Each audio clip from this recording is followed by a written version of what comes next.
बिस्मिल्लाहिर्रहमानिर्रहीम। Welcome to my channel informational hub. जैसा कि प्रीवियस 3 लेक्चर हो गए बड़े सी लेवल लैंग्वेज के, जिसमें हमने फर्स्ट लेक्चर में इंट्रोडक्शन किया, सेकंड लेक्चर में हमने स्क्रिप्ट सीक्वेंसेस के बारे में, कमेंट सेक्शंस के बारे में पढ़ा, और थर्ड लेक्चर में हमने कीवर्ड्स और वेरिएबल डिक्लेरेशन और इनिशियलाइजेशंस के बारे में डिस्कस किया। सो आज के लेक्चर में हम प्रिंट एफ के बारे में तो हम कंप्लीट अभी तक अपना क्या कहते हैं करते आते रहे। यानी कि जैसे आप देखेंगे कि यहाँ पे हमारा आज का जो मेन लेक्चर है वो है स्कैन एफ और प्रिंट एफ।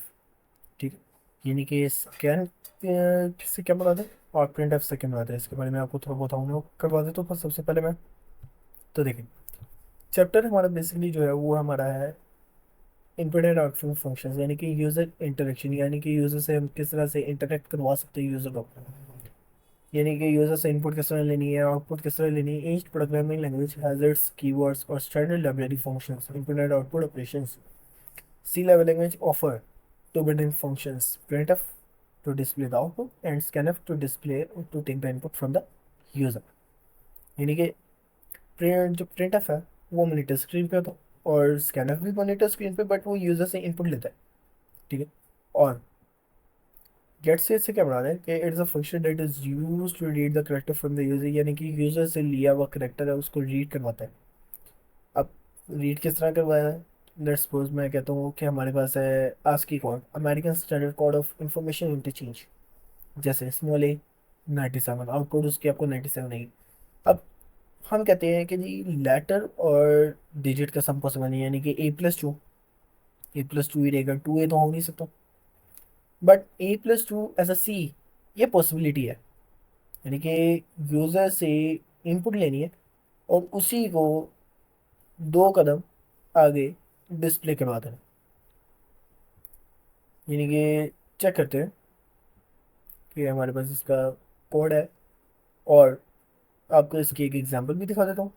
देन कल हम एक आस्की कोड के ऊपर करेक्टर करेंगे कि यूज़र से इनपुट लिया और उसी के ऊपर 2 स्टेप्स, 3 स्टेप्स, 4 स्टेप, 5 स्टेप, जितने हम स्टेप्स करेंगे हम उतने ही स्टेप्स को क्या करवाएंगे, आगे करवा देंगे।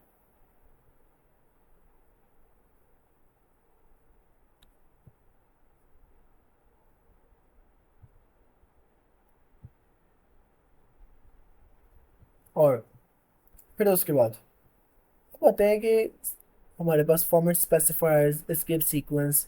फॉर्मेट स्पेसिफायर क्या है कि it is a programming language that a place order with string how an argument should be perform. कि हमारा आर्ग्यूमेंट आर्ग्यूमेंट से क्या मतलब है कि डबल कोटेशन के अंदर हम जो भी डिस्प्ले करवाते हैं, मीन्स कि आपको मैं यहाँ पे दिखा देता हूँ, ये जो हमने डबल कोटेशन के अंदर किया हुआ है, ये जितना भी ये सब का सब क्या है हमारा आर्ग्यूमेंट्स, यानी कि जितने भी हमने प्रीवियस लेक्चर्स में किए हुए हैं। तो अब देखते हैं आज कि हम यूज़र से इनपुट किस तरह ले सकते हैं और उसको आउटपुट किस तरह शो करवाएंगे। इंटीजर A, B और C। यहाँ पर मैं क्या बोलूँगा, print F enter value of E, और यहाँ पर मैंने उसको डिस्प्ले करवा दिया न्यू लाइन, बल्कि टैप कर सकता हूँ अब। और यहाँ पे मैंने करवा दिया स्कैन एफ, और यहाँ पे हम आ जाते हैं परसेंटेज डी, और यहाँ पे हमने लगा दिया ई। तो अब आपको एक चीज़ का एरर शो करवाऊंगा मैं, रिटर्न 0। तो अब इसको हम सबसे पहले रिबिल्ड करके देखते हैं। तो एरर कोई भी नहीं है अब यहाँ पे 56, तो ले ये अब हमारे पास अब यहाँ पे उसने इसकी आउटपुट ले ली। अब मेन यहाँ पे सबसे पहले अमूमन ये अभी हमारे पास एरर जनरेट नहीं हुआ। इस स्टेटमेंट को क्या कहते हैं, जो हमारे पास लास्ट स्टेटमेंट है, इसको इसके बगैर करके देखते हैं, शायद क्या बता एरर जनरेट हो, बट वो आउटपुट ले रहा है हमसे। अब देखें कितना टाइम लग गया। तो यहाँ पे एक चीज सबसे ज्यादा हम मिस करें वो है एंड। अब ये एंड ऑपरेटर क्या करता है इसके बारे में भी मैं आपको डिस्कस करता हूँ आपके साथ। आपके सामने पीडीएफ ओपन कर देता हूँ। आपको पूरी मालूम हो जाएगी what is the end working of and operator in scanf.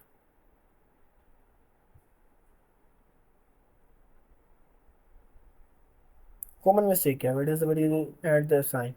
Without and operator program that cannot be executed but the behavior as expected।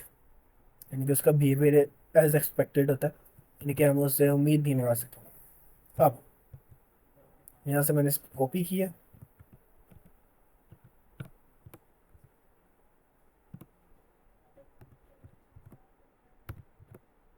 अब यहाँ से मैं इसको सी में, यहाँ पे मैं इसको बी में, ये आ गया पी, ये आ गया सी। तो अब इसको रीबिल्ड करते हैं।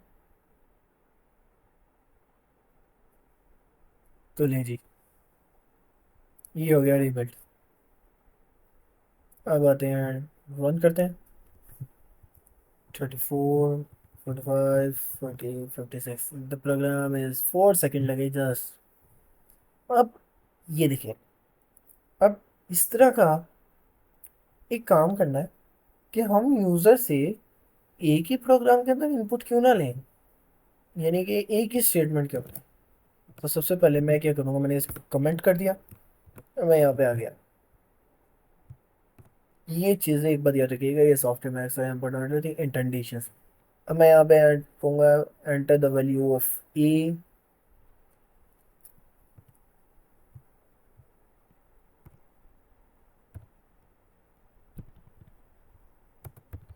10 बी,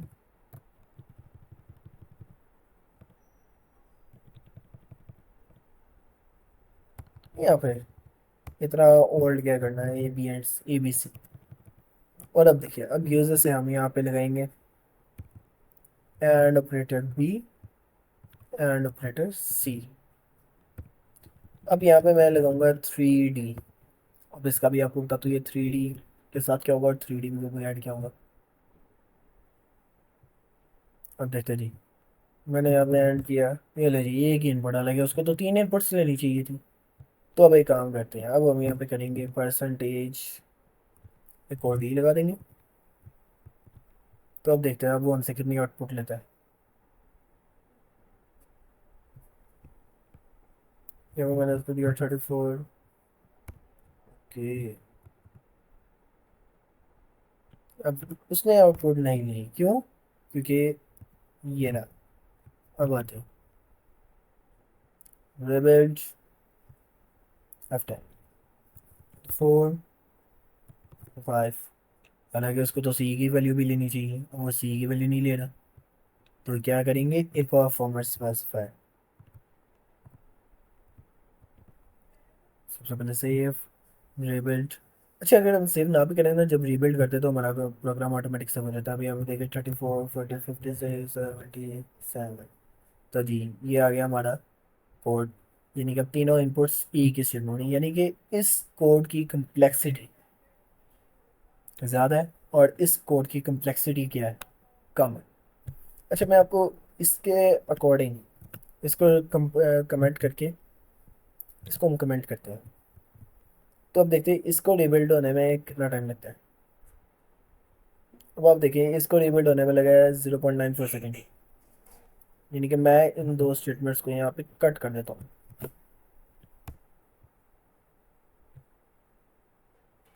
अब इसको 0.91 सेकेंड लगे। और मैं इसको यहाँ पे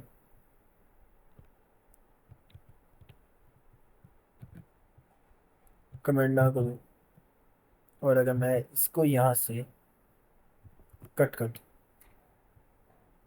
तो फिर देखते हैं जी।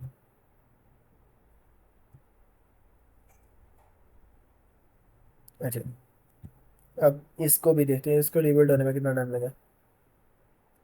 इसको तो यानी कि डिफरेंस हमारे पास ज़्यादा नहीं है। अच्छा, अब ये तो हमने देख लिया।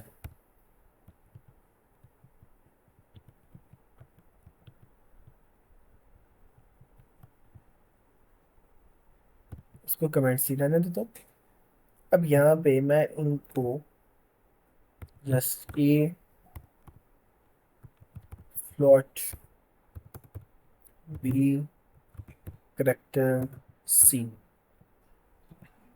तो अब देखते हैं, अब आपको कुछ फॉर्मेट स्पेसिफायर्स के बारे में भी आइडिया हो जाएगा अच्छे से कि फॉर्मेट स्पेसिफायर की वर्किंग क्या होती है। मैंने यहाँ पे दिया 45, यहाँ पे मैंने दिया 45 अभी। अब यानी कि ये तो हमारे पास करेक्टर इनपुट आनी चाहिए, या तो हमारे पास कुछ और ही आ रहा है। तो यहाँ पे हम क्या करेंगे, यहाँ पे हम लगाएंगे परसेंटेज एफ और यहाँ पे हम लगाएंगे परसेंटेज सी। तो इसको रीबिल्ड किया, इन लाइंस को हम हटा देते हैं ताकि हमारे कोड को कंपाइलेशन होने में कम टाइम लगे। तो अब देखते हैं 24 56। अब ये आउटपुट नीले डाम इनपुट नीले डाम से सीखी। तो मैं यहाँ पे क्या करूँगा, मैं यहाँ पे इसको एक स्पेस प्रोवाइड करूँगा, जैसे वो खुद ही ऑटोमेटिक समझ जाएगा कि ये एक करेक्टर है। क्या है ये, एक करेक्टर। तो let's suppose, let's start it. तो मैंने इसको दिया 45, तो मैंने 56.6 दिया और यहाँ पर मैंने इसको दे दिया पी। तो मैं यहाँ पर इसको 7 भी दे सकता हूँ। करेक्टर है ना, सिंगल वैल्यू स्टोर करवानी है करेक्टर में ना। तो ये होता है हमारा मेन वर्किंग। तो यहाँ पे हम इसको रिटर्न 0 भी करेंगे साथ, एक दफ़ा दोबारा इसको करके देखते हैं।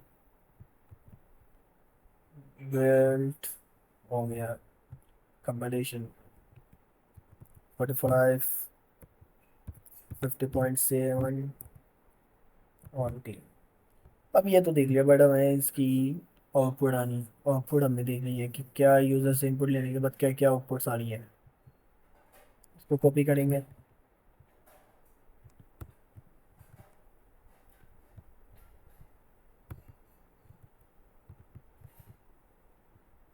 अच्छा जी। अब यहाँ पे मैं इसको कहता हूँ कि मुझे चाहिए ए की वैल्यू, यहाँ पे मुझे चाहिए बी की वैल्यू,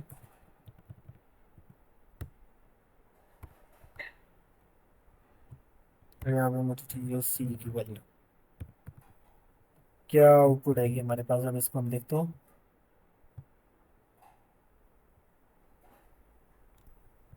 4 5.5 टी। तो ले जी, यहाँ पे अभी हमारे पास आउटपुट्स नहीं आ रही। क्या वो आउटपुट नहीं आ रही, अब क्यों नहीं आ रही वो भी आपको मैं डिस्कस करता हूँ। बट सबसे पहले आउटपुट डिस्कस करने से पहले यहाँ पे हम अपना न्यू लाइन का सीक्वेंस डालेंगे, और यहाँ पे भी हमने न्यू लाइन का सीक्वेंस डाल दिया। अब यहाँ पे हम लगाएंगे फॉर्मेट स्पेसिफायर परसेंटेज डी। यहाँ पे मैं आपको परसेंटेज डी ही लगा के दिखाऊंगा, देखना है कि इनके क्या डिफरेंस आते हैं। लेवल्स और ये हो गया 4 5.5। तो लीजिए, एंटर द वैल्यू ऑफ सी। क्या बी नहीं आ रही आउटपुट, ए की आउटपुट आ गई।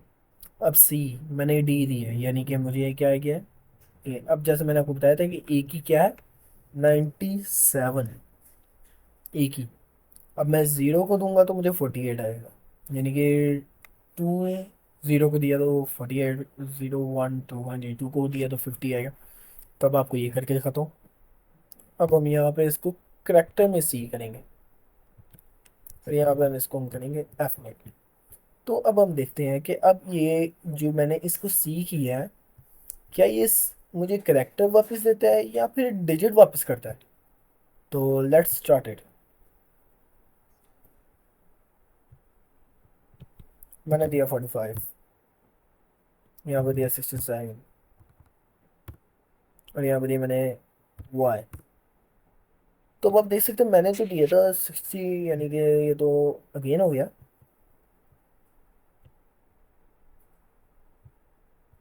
अब आप देख सकते हैं कि मैंने तो दिया था 67, या तो 67.000 आ रहा है। ठीक है, डेसिमल वैल्यू है, वाई दिया था, तो वाई तो करेक्टर में आ रहा है, लेकिन पिछले इनपुट में वाई की वैल्यू आई थी। अब यहाँ पर हम इसको दोबारा रिबिल्ड करेंगे। अब देखिएगा, मैं यहाँ पे कहता हूँ 34, 4.5, और यहाँ पे मैंने दिया है, तो अभी भी मुझे 4.5000 आ रहा है। अभी ये मैं अपने टर्मिनल्स ऑफ नहीं कर, मैं आपको डिफरेंट डिफरेंट टर्मिनल्स करके दिखा रहा हूँ। अब यहाँ पे मैं इसको करूँगा डी के साथ, बल्कि यहाँ पे आएगा सी, बट यहाँ पे अब आएगा डी। तो अब देखते हैं क्या होता है। रिबिल्ड,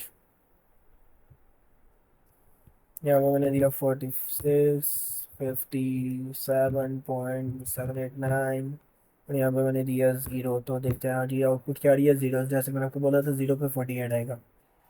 अब मैं आपको एक और आउटपुट करके दिखाता हूँ। 34.5। अब ये देखिए जी, ये उसने एरर दे दिया। मैं यहाँ पे उसको टी एच देता हूँ, तो यहाँ पे उसने मुझे क्या दे दिया, 116। अब टी एच, अब उसे ये नहीं देखना टी एच है, उसे देखना टी, टी की वैल्यू क्या आ रही है, 17, 116। अब इसके ऊपर मैं आपको कैलकुलेटर का करके दिखाता हूँ कुछ। देखेंगे,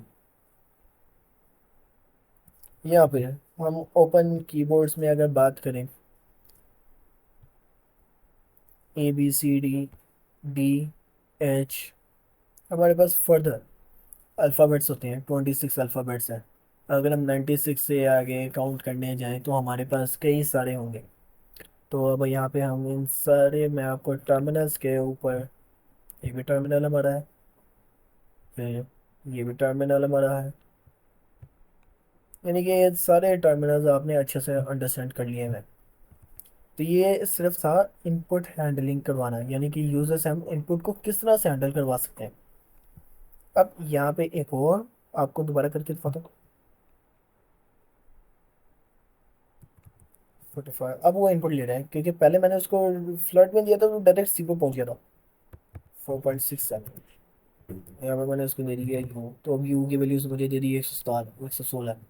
T U V W X Y C, तो ये होता है फर्क। तो इसे बोलते हैं फॉर्मेट स्पेसिफायर, जो हमारी आउटपुट की स्ट्रिंग को मैनेज करता है, हैंडल करता है। यानी कि जो हमने यूजर से इनपुट लेनी है, हमने उसको किस तरह में प्रिंट करवाना है, तो ये उसको हैंडल करवाएगा। सो ये था हमारा आज का लेक्चर। अपना ख्याल रखिएगा। कल के लेक्चर में हम ऑपरेटर्स की पहले थ्योरेटिकल पढ़ेंगे, फिर उसके बाद हम ऑपरेटर्स के कोडिंग पे आएंगे। ठीक है, तो अपना ख्याल रखिएगा। अल्लाह हाफिज़, टेक केयर।